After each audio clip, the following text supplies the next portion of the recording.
Hello, my friends. It was wonderful to have you here. Welcome to the stream. I see Crazy. I see Arcaria, fastest fingers in the East, getting our first. I also see Fatingle rocking that new treat corn emote. So anyone who was chatting yesterday in our Baldur's Gate shared chat session, I think if you participate in the shared chat, you should have the treat corn emote delivered to you. It's pretty funny. I like that one. This is that's kind of a special promotion that Twitch is putting on to encourage people to use the shared chat and everything, which is great because we were kind of using the shared chat feature for Baldur's Gate anyway. So I hope you guys got it delivered to you. Oh my God. On my for some reason on my my OBS screen, when I was hovering over that emote, even when I moused away, this giant version of the emote was dancing on my screen. How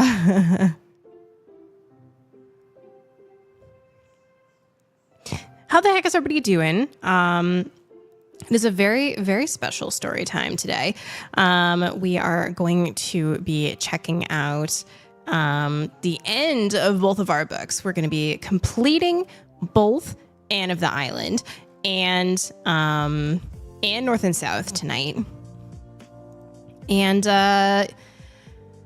now that we're right around Halloween, we're going to do our traditional reading of The Raven. So next week we'll be starting our first of our kind for story time, reading a local, locally self-published book where the author has given us permission to read on stream. So that's the first time we've ever done that. So I'm very, very excited for it. So that one is called Something Dead. And our very own Kay designed the cover art for Something Dead. Absolutely brilliant work. I love the moth crumbling into dust. The back jacket also has a haunted house, a creepy house, sort of mixed into the moth's wing. Very, very cool. So we'll be talking a little bit more about that next week's story time when we'll be picking that up. But I'm very excited for it. And I hope that, maybe we'll be able to read some more stories in the future in this way. Don't get me wrong. I absolutely adore the classic lit, but this is something very, very cool.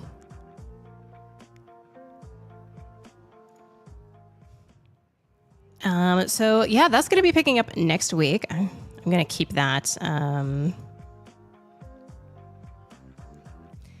going to keep that handy so that I can show it off.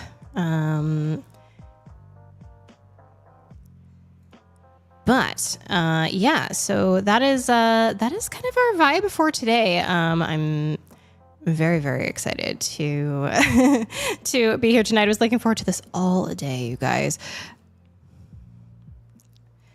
Fatingle, you were asking Final Fantasy VII. Yeah, it was actually in earlier in our Spotify playlist. It was on I believe Chocobo and Chill is the album. Such a good one.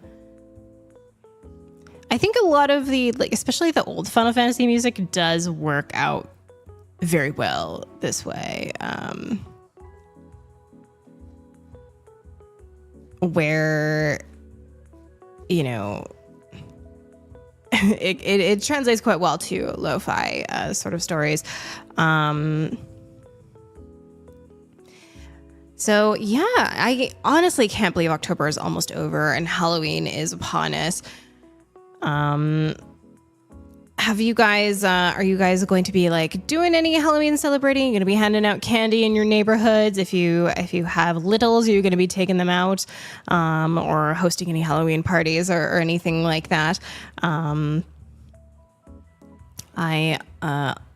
For many of us who live in like shared dwellings, apartments, condos, there isn't really a trick or treat kind of vibe. But I do miss it. I love being able to like see all of the costumes. I was always a big fan of Halloween as a kid. There was many years for me personally where it was so cold. And you had to kind of plan your costume around a snowsuit and stuff like that. You guys are going to get rained on. Ooh. Rain is almost nastier than snow for an activity like trick-or-treating, because you have to like juggle your trick-or-treat bag while you're, juggling your like pillowcase of candy. Do they do pillowcases? That's what we did. Your treat basket or whatever. We just used an old pillowcase.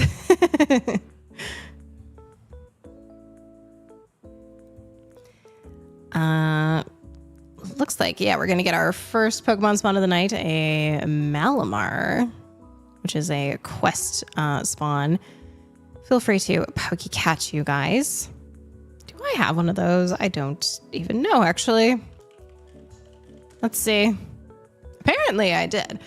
I feel like it's not one that we see too often, though.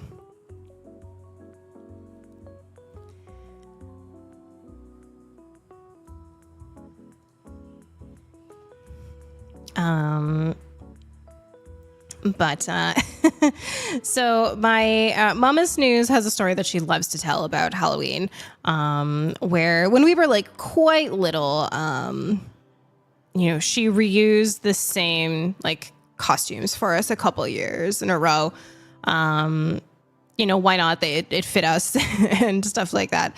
It was like these like really colorful little like clown costumes and stuff like that. And apparently one year, like a grocery store worker or something like asked Twos, what sort of, what are you going to be for Halloween? And her face just like fell and she's like, a clown. We are always clowns. So apparently not quite as popular as Mama Snooze thought. But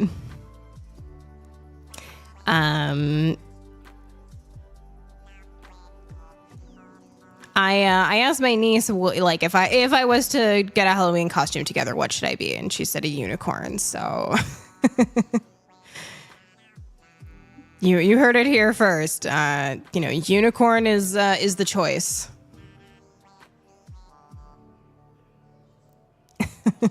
I think she's going to be Elsa. So, most likely one of many Elsas that are out and about, I imagine.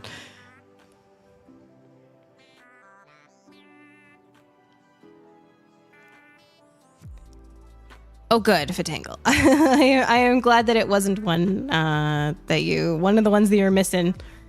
But congratulations, Arcaria. You caught our Malamar. Well done. The national animal of Scotland. Is that true?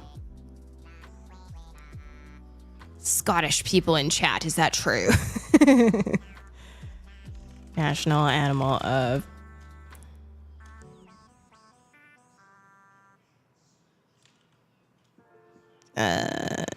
national animal of Scotland. Wow, it is. It really is the national animal of Scotland. That's amazing. What a magical place Scotland is. You've had an Elsa once? Yeah. I'm not totally surprised. I think it's a very, very common costume. Well loved by children around the world.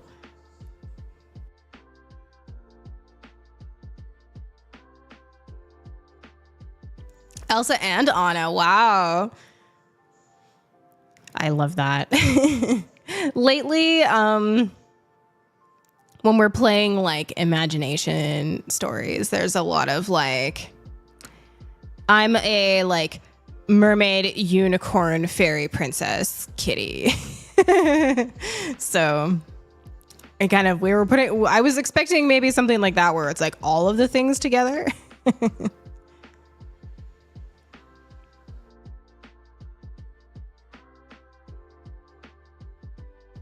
But no, just unicorn. Unicorn is peak right now, I guess.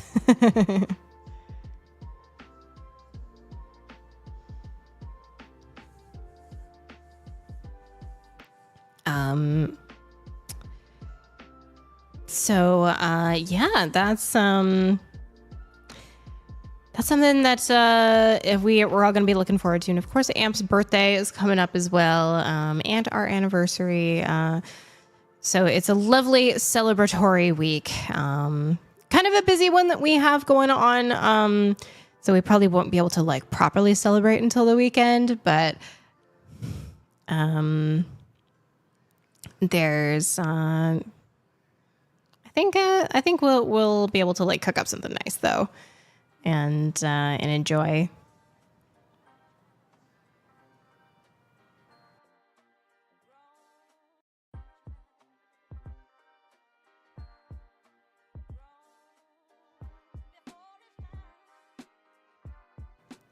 This tea is still slightly burning, not safe yet.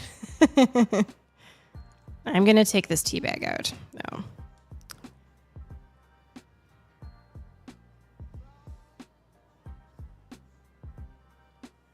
And my little like tea bag holder by stream, because I'm so guilty about just being like, well, I love strong tea, I'm just gonna leave it forever. But sometimes you can oversteep tea. So I'm trying my best to not do that today. It's a little bit of like chatting about catching up on my like reading progress. I think I mentioned last week that I was taking a look at my Audible. So, audible.ca I use for a lot of my audiobooks if the library doesn't have them. And they have like with subscription, there's plenty of like free listens that you don't need to use a credit to listen to. And I noticed that like a whole bunch of them are expiring come November. Like they must have had like a swath of like licensing from a publisher that's going to be expiring.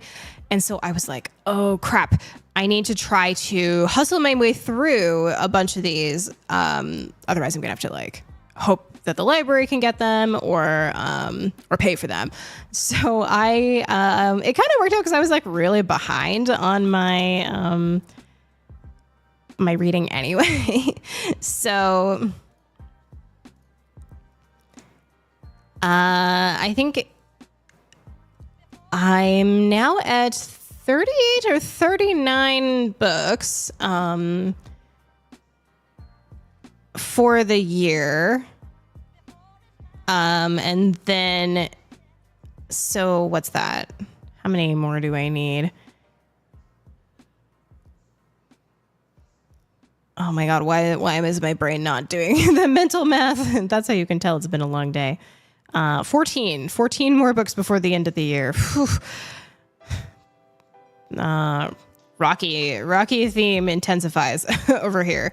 But yeah, in the last little week, I've been just like blasting through books. I just finished, literally as I was like finished stream last night, was, taking down tech, washing makeup off, getting ready for bed, like doing all the things before bed.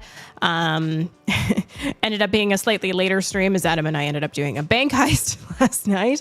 But I finished Brave New World by Aldous Huxley, which I think is like pretty close to being in the public domain. Let me see. It's not there yet, but it's got to be close. So I think there are other works by Aldous Huxley in, yes. So not public domain yet, but soon. So perhaps possibly in the future, if you guys are feeling like really dystopian, we could check it out. But I've started a Booker Prize winner, Girl, Woman, Other.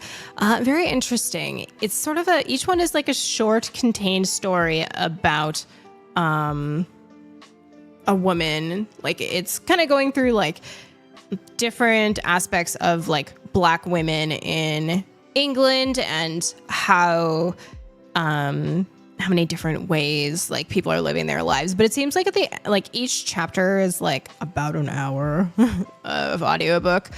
So there's like 12 stories of like 12 women, and then a final chapter where they're all at a party together.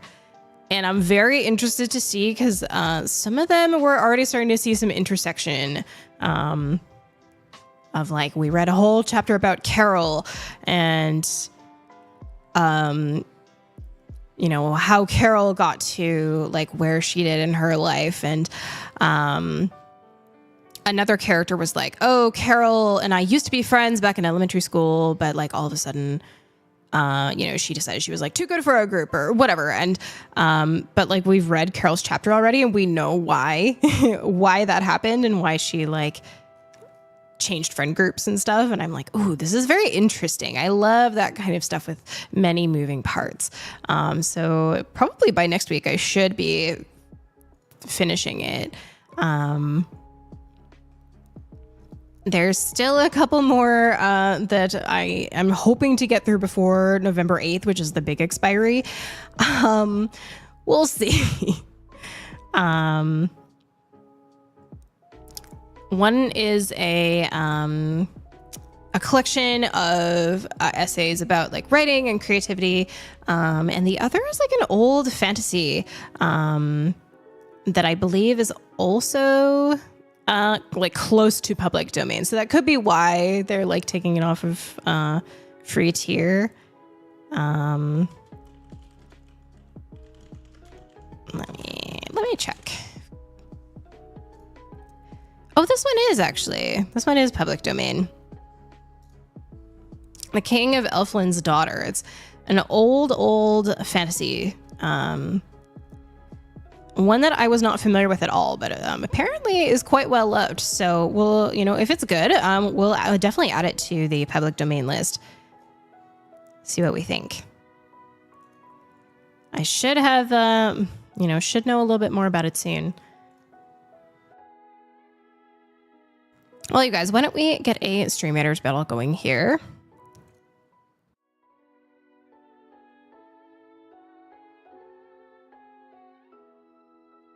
Don't forget to collect your talismans. That's what I was just doing, literally in the like go live screen. I was like, I forgot to collect my talismans for the time being.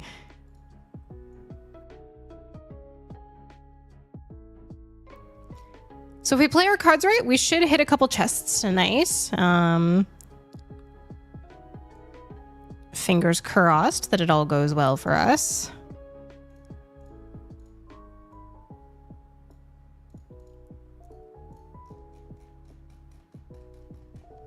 There you go. Feel free to hop on in and join me if you like.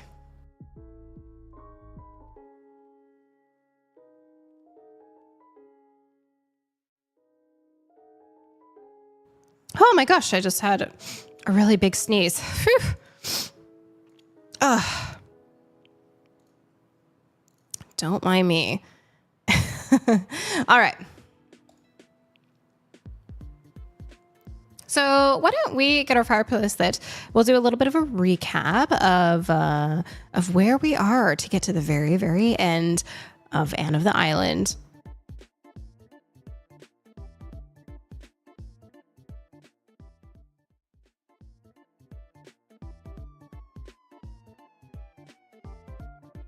Ooh, my tea is like the perfect temperature. I should have put it in my ember mug, but I was like kind of in a rush and forgot to get it going.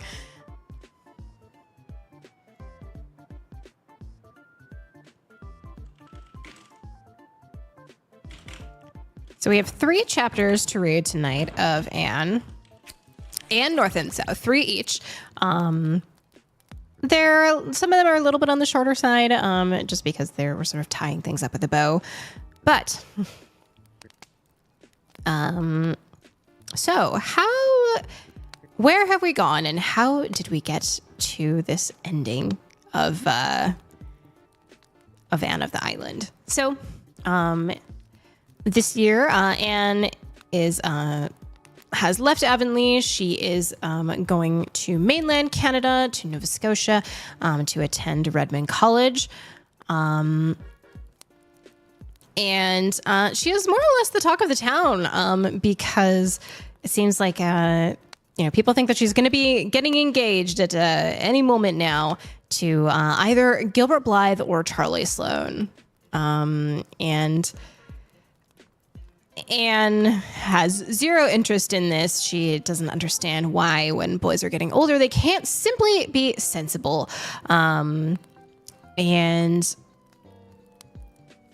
she really resents a lot of these implications and any advances that the boys are sending to her. So she, much like we've seen Anne throughout the books so far, she has made lots of female friends and is currently living in Patty's Place, a really beautiful house she is renting from an adventurous old lady who is off traveling in like Egypt and India. Like, she's traveling the world in her old age, so she is living with Priscilla from teaching certificate classes and Stella as well. And they have met a new friend, Philippa Gordon, a very flighty, flirty, but very sweet and delightful girl. And they have all become very fast friends at Redmond College. So during her first year, when Anne returns home for Christmas break, she receives her very first proposal, and it is from neither Charlie Sloane nor Gilbert Blythe. It is a proposal by proxy through her friend Jane Andrews, and Jane's brother asks Anne. So knowing Anne the way that we do, she is a very idealistic, very romantic, thinking young lady, and this would certainly not do. Such an awkward way to have a proposal. She very soon after receives a proposal from Charlie Sloane, which she also rejects heartily.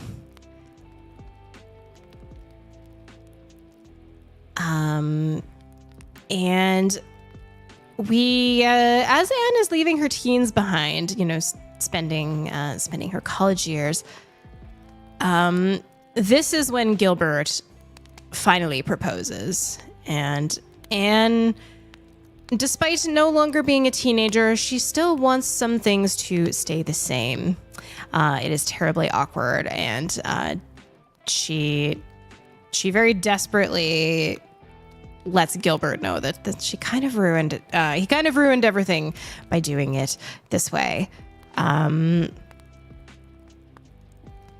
So after all of these very romantic notions of a perfect Prince Charming that, so far no men have managed to fulfill up to this stage, enter Royal Gardner, Roy for short. He is basically all of Anne's wishes on paper, come to life. Welcome in, Rolric. Welcome to Story Time. We're just recapping Anne of the Island as we are gearing up to read our very first chapters of our book club for the evening. I hope you're having a good start to your day.